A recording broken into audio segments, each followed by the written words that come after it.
Hello, everybody, and welcome to the Southside Beat here on the DK Pittsburgh Sports, Steelers YouTube channel and podcasting network. Chris Halicke here, Matt Williamson with me as always. Matt, what is going on, my friend? Not a lot. Nice weather out there today. Kind of feels like a training camp type of feel to it. And Very much today. Yeah, absolutely. Saw you down at the facility, and we actually saw some good football. I thought today was pretty spirited. Yeah, for sure. I have gotten that. And by the way, for those who don't know what's going on, OTAs are going on at the UPMC Rooney Sports Complex. That has been going on since a week ago, Tuesday, Wednesday, Thursday each week. So last week and then this week, the 2 weeks of OTAs. And then next week will be mandatory minicamp. Mm-hmm. So the entire team will have to be in attendance. That does not include Aaron Rodgers just yet because, well, he's not a member of the team yet. So right. He is not required to be there unless he's under contract. So maybe we'll get into some more quarterback talk later on. But either way, right now we're definitely going to be hitting on OTAs for sure. OTAs are going on. They are voluntary workouts. So we have seen most of the team, but they don't have to be there. Matt, really quick before we get into any impressions from OTAs, which again we can talk about Luco, and we might get questions on 30 or 40 players. How do they look? And it really doesn't matter, but let's explain a little bit what the OTAs are. Right. And then, what's the benefit of them? And then also let's put into perspective what's going on at OTAs. Yeah. So I want to preface this by, it because we're down there. I'm on the radio during the entire practice. So I have a headset on. I don't really hear anything. I'm watching, but I'm also on the air. So it's not like I'm studying what they're doing. And there's a bunch of people standing in front of me. And and then the second field where the defense mostly practices, I basically don't see anything, from where I'm sitting. It's a terrible seat. Right. So I'm not the best expert, even though I've been there for every minute of OTAs, for breaking down this guy looks good, or boy, they're incorporating this new scheme, or holy smokes, Will Howard's the next Tom Brady, and not to discredit what you and DK and, reporter types do, but I've been telling people about this too. I mean, everyone that's there is writing or doing a video or tweeting about something, but there's not that much to write or tweet or do a video about in reality. And the best way I've described OTAs is rookie minicamp is kindergarten.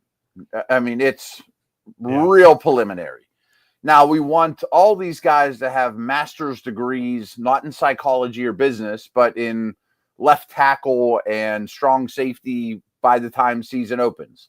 Yeah. Cam Hayward already has that. TJ Watt already has that. But they start at kindergarten like everybody else. That's rookie minicamp.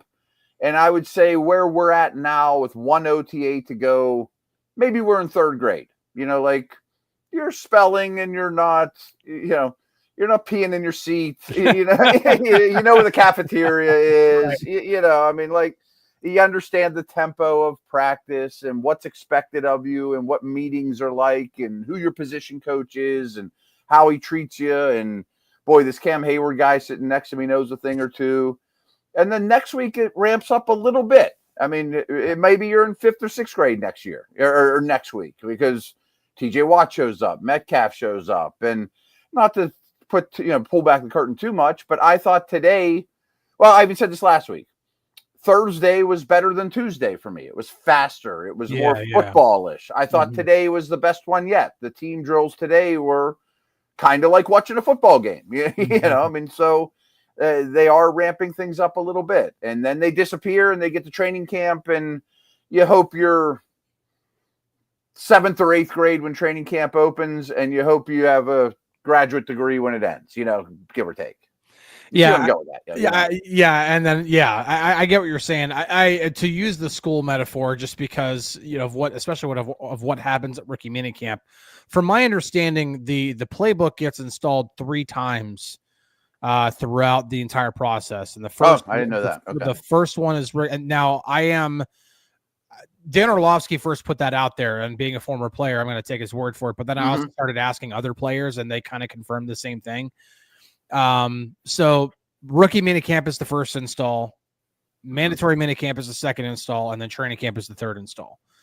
So I would assume at that point, like the metaphor, the school metaphor I would put for rookie minicamp is you are literally on your first day of being a freshman in college, and they just plop down the entire roadmap for all the way until you get your doctorate right there in front of you. You've got to cram 7 years of college or however long it takes you to get your doctorate into 3 days. Pretty much like that, like the entire playbook is there, and they will literally just install and teach as much as they possibly can just to see how much the rookies absorb. Yeah. And then there's OTAs, there's mini camp, there's training camp for them to continue to learn it. But that's why rookies have to show up and pretty much go through the install process 3 times. Okay. So that, again, that's what I've heard. That's based off of Dan Orlovsky, again, former player, but then also kind of talked with other players, and they kind of confirmed something similar to that. So that's a pretty basic rule of thumb, I think, with the way the install process goes, but I'm sure every team does it differently. Real quick, I would think almost in a 3-part install like that, it's like, I can't learn calculus if I don't learn algebra. I can't learn algebra if I don't learn arithmetic, you know? Right. Yeah. And the playbook, by the way, you know, and not having actually looked at Arthur Smith's playbook, and not that he would ever show that to me, but, you know, having seen other playbooks from years past, playbooks, I mean, they literally contain everything from the structure of the huddle to every. Yeah, some of these guys have never huddled before. Yeah, seriously. Taking a snap under center. You know what I mean? Like, right. Terminology of every little thing when they're checking to just everything. I mean, it literally is every minute detail they have to learn. More detailed than you think. It is not a Madden playbook. It's just not. Okay, yeah, it's not just here's this play, pick it and hit start or whatever. Yeah, you're not just running 4 verticals every time. But so OTAs, listen, being, you know, the reporter type, having to write content and produce content from these, I'm more about what are the players saying? Like, what are they saying about their process, about how they're feeling about the team, their reflection on last season, what they're trying to do to correct some of the things, what they're trying to do to improve on things, some of the things they even did well, because you're always looking to improve. And I like some of the things that I've been hearing. Can't go through all of it right now, obviously, because this is a 30-minute podcast, and I've got a whole bunch of content written on DKPittsburghSports.com, so go read that. But players and coaches are pretty available, and they are talking, and you know, that is valuable. Right. That will be even more so next week when we are at mandatory minicamp, because not only will players be talking, but we will also one day have access to offensive coaches, and then another day have access to defensive coaches. So we'll also start to get, like, I'm interested to talk to Scott McCurley, you know, brand new linebackers. Yeah, I was a pit with him.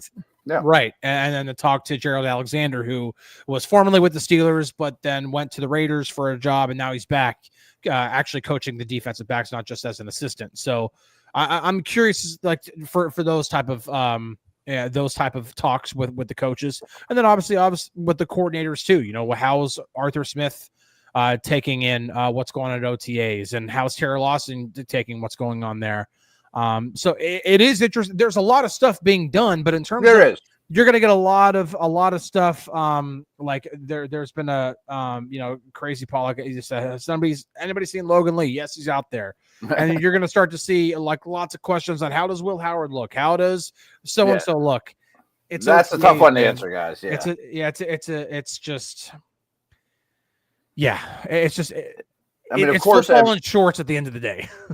I'm sure you've been asked about Roman Wilson 8,000 times. Oh my gosh, yes. And Will Howard. And I'm like, Wilson looked fine. He's a little guy in this environment, and those guys always look great. There's no contact.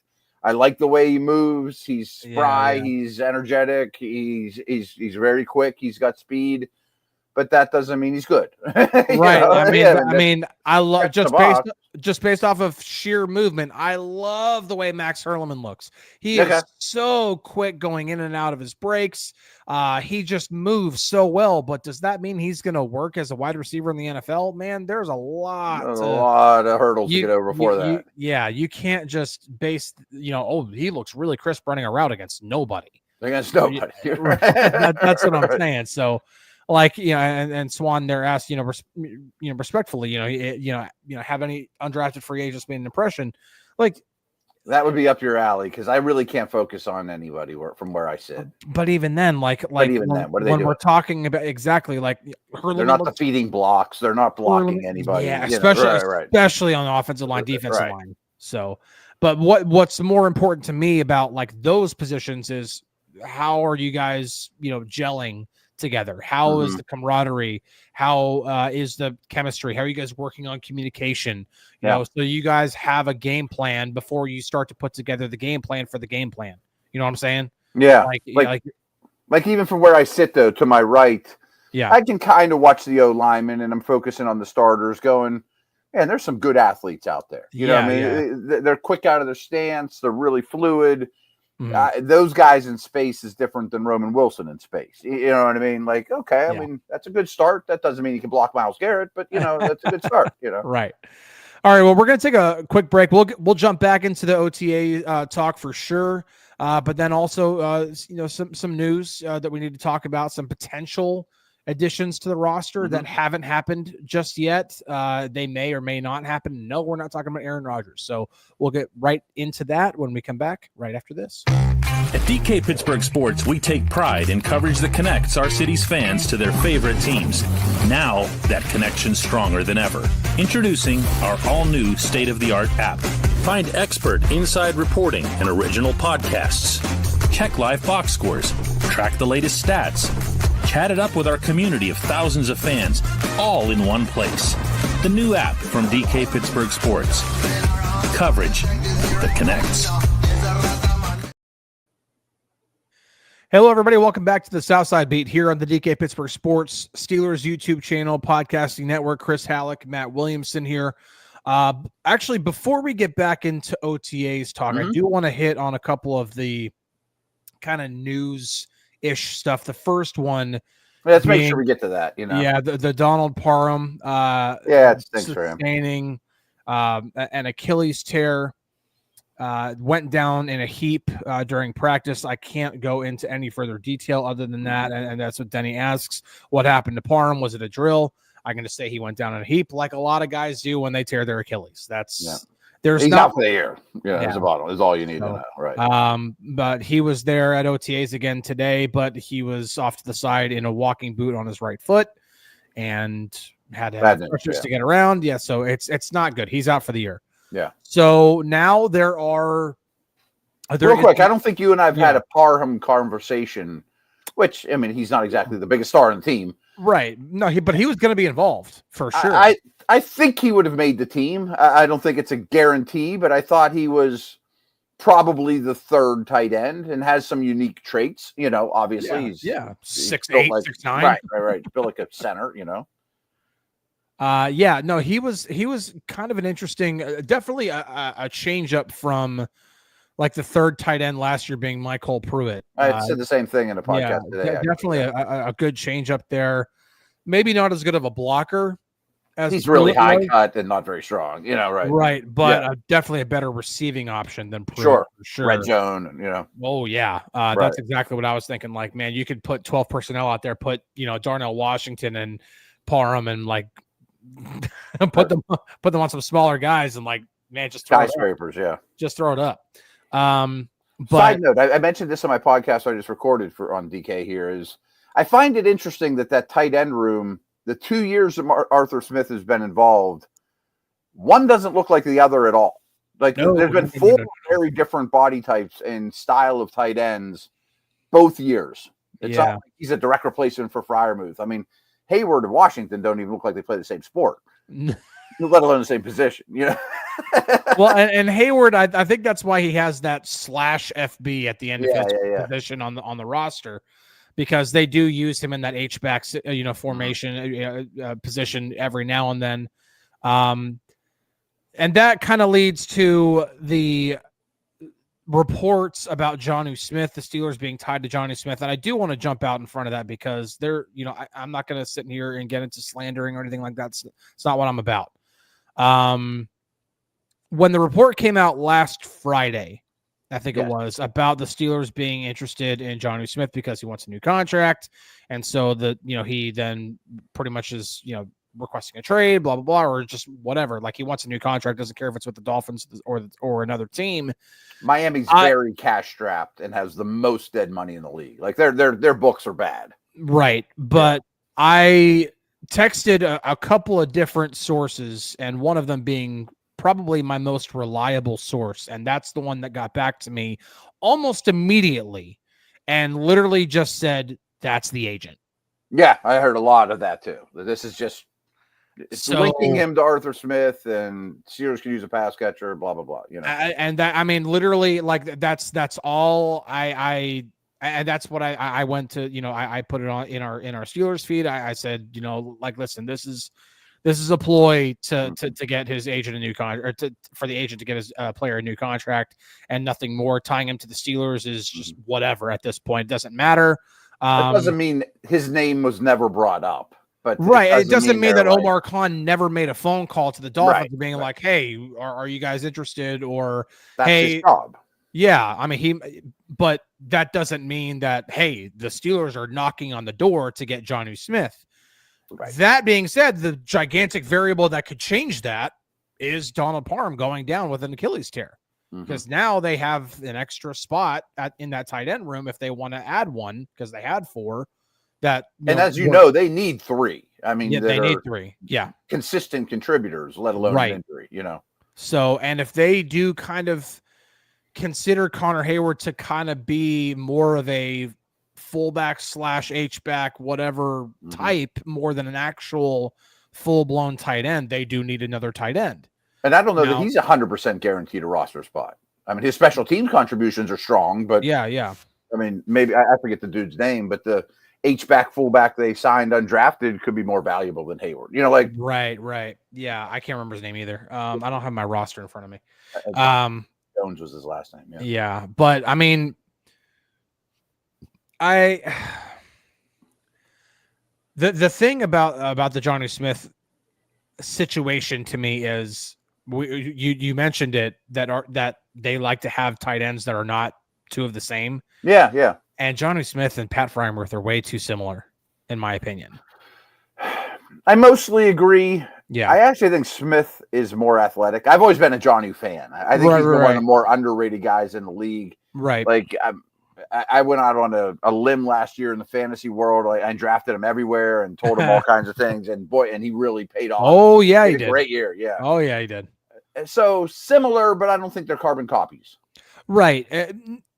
I could see it working, but you'd and you're still early enough in the process where you could probably try to do some more 12 personnel stuff in which you are attacking in terms of trying to throw the football.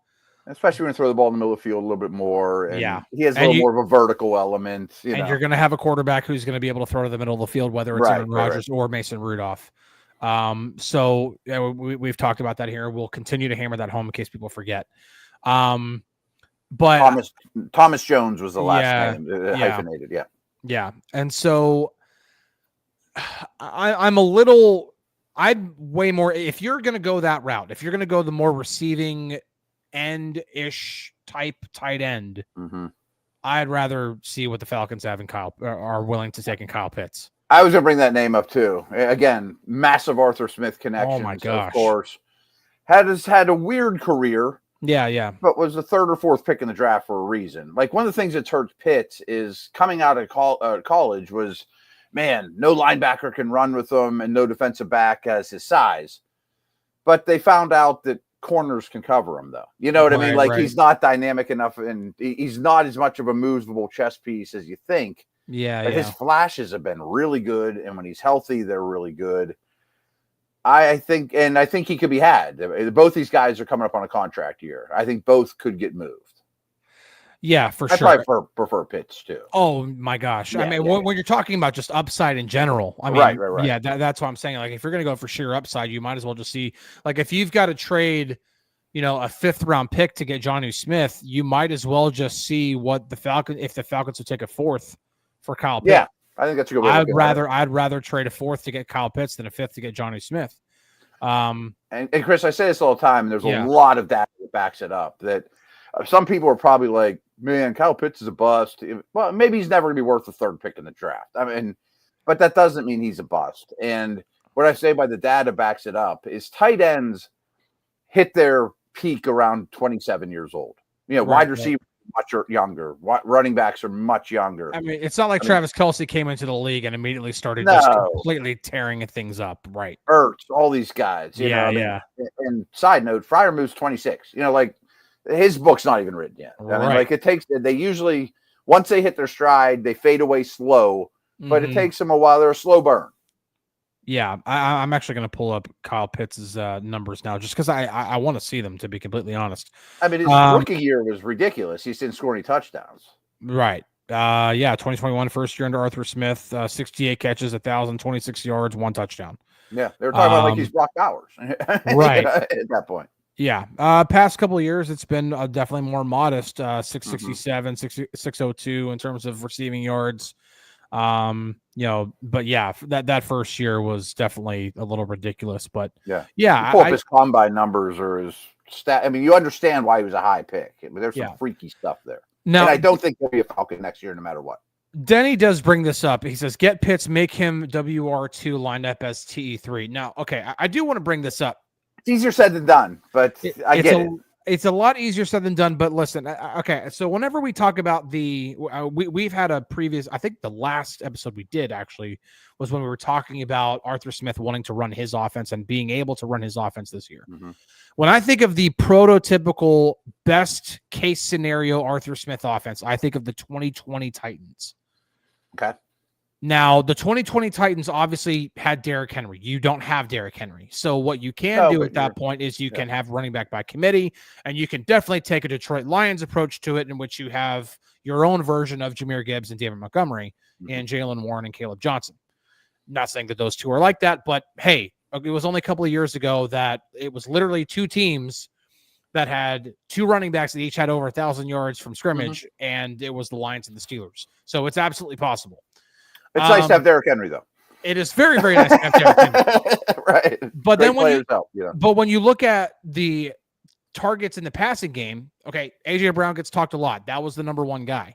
Mm-hmm. Why does Corey Davis not get talked enough about from 2020? Because he almost had 1,000 yards that year as the number 2 receiver. There's this misconception that he only feeds one wide receiver. It's not really that true. So I think when you're talking about the prototypical Arthur Smith offense, we can talk about Kyle Pitts, we can talk about Jonnu Smith and those potential additions to the tight end room. And I'm not saying the Steelers shouldn't go after them, because now they have a need at tight end, at least for depth purposes, because you have your guy in Freiermuth, and you have a really solid number 2 in Darnell Washington. But I think we need to talk more about who the actual consistent Z receiver will be. That's not that Pitts, can complement DK Metcalf, and that's not any tight end. Right. So any of those moves, Smith or Pitts even, does not change my opinion on the wide receiver room. Right. One bit.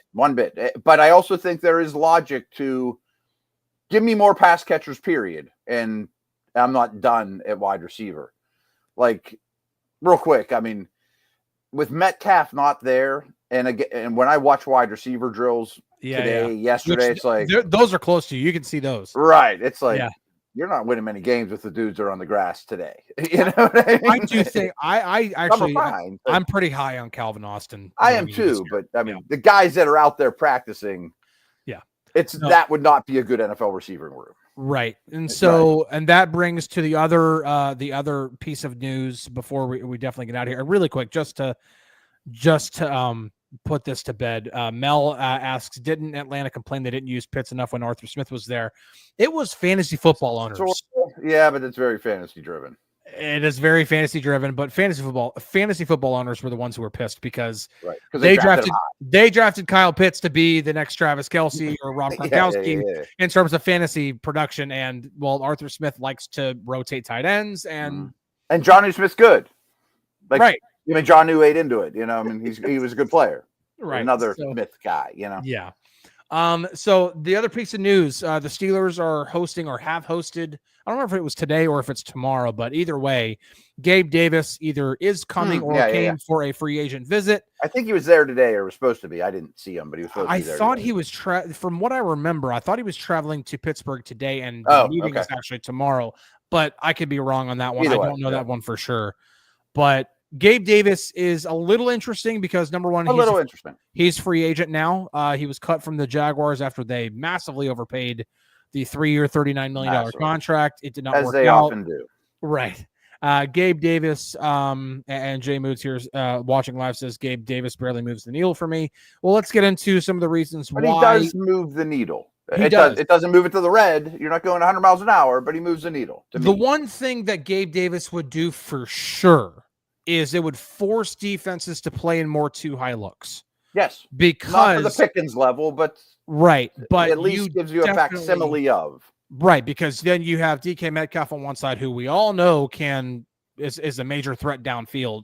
But Gabe Davis's calling card is literally running the deep ball, running the deep corner. What he does. The deep post, those deep balls down the field. I mean, literally his last 2 years in Buffalo, among all receivers who had at least 75 targets, he had the highest average depth of target in the entire NFL in back-to-back years. He did not have that with the Jaguars, which also leads me to believe the Jaguars didn't utilize him very well. He also got injured. But that was another part of it too. Right. The Jaguars, but he's a size speed guy that will block. Right.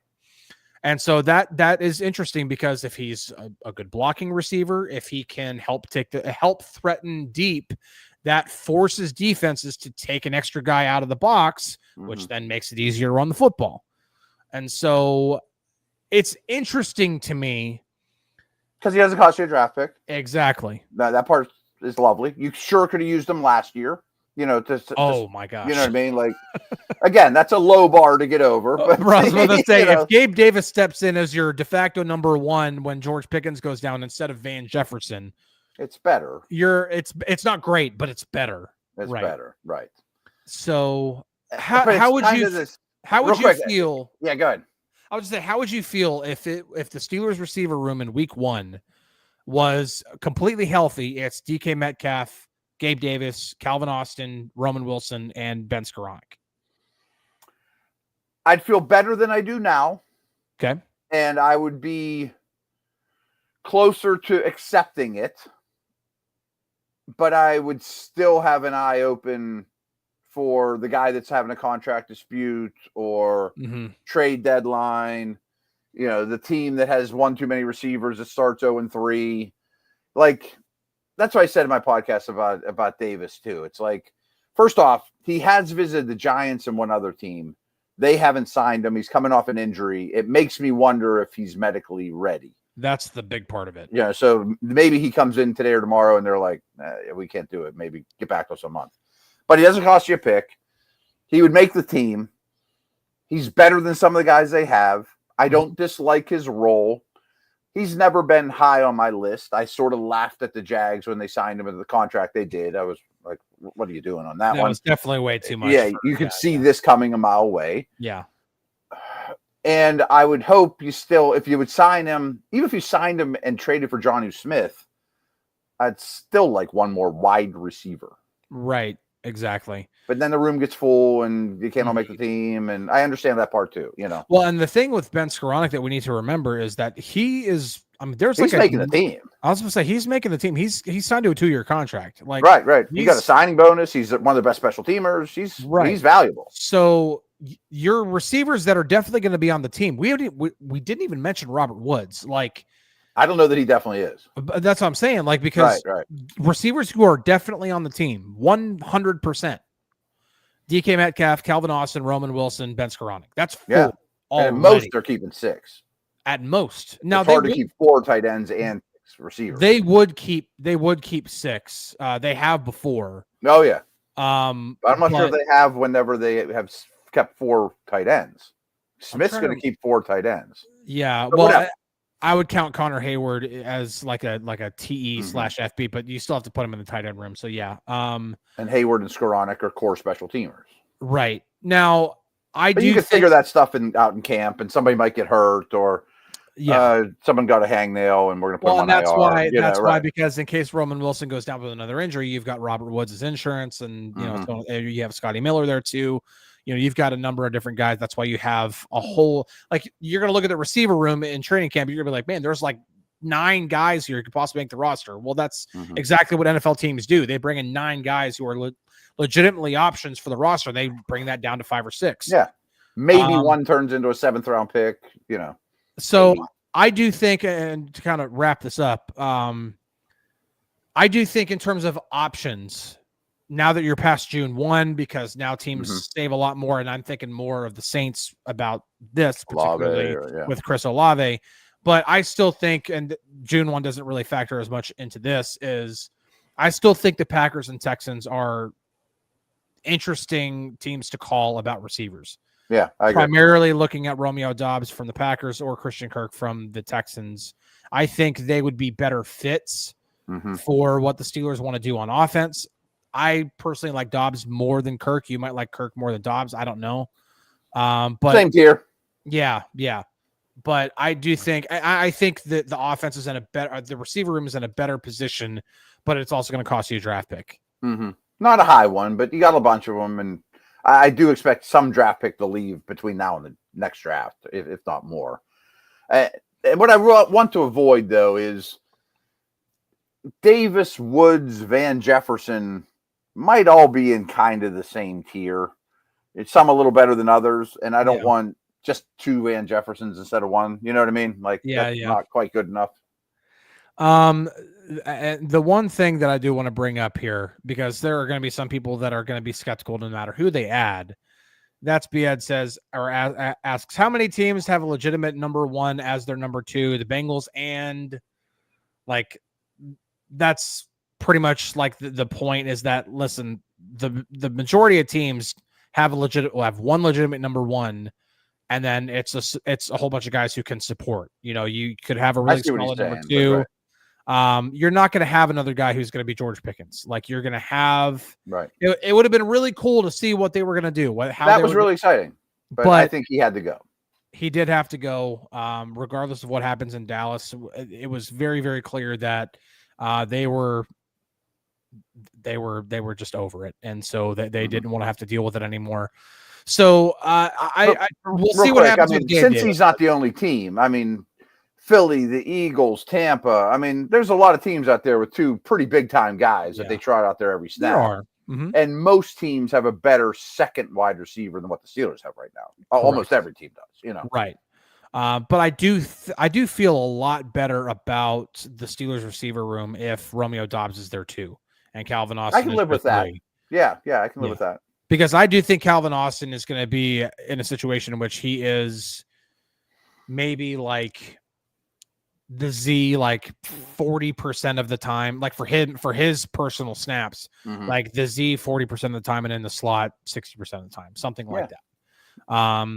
It's good usage. Yeah, something like that, because that way you can take advantage of him, in the slot. But he can, and has proven that he can play outside. I don't know how consistently he can play outside.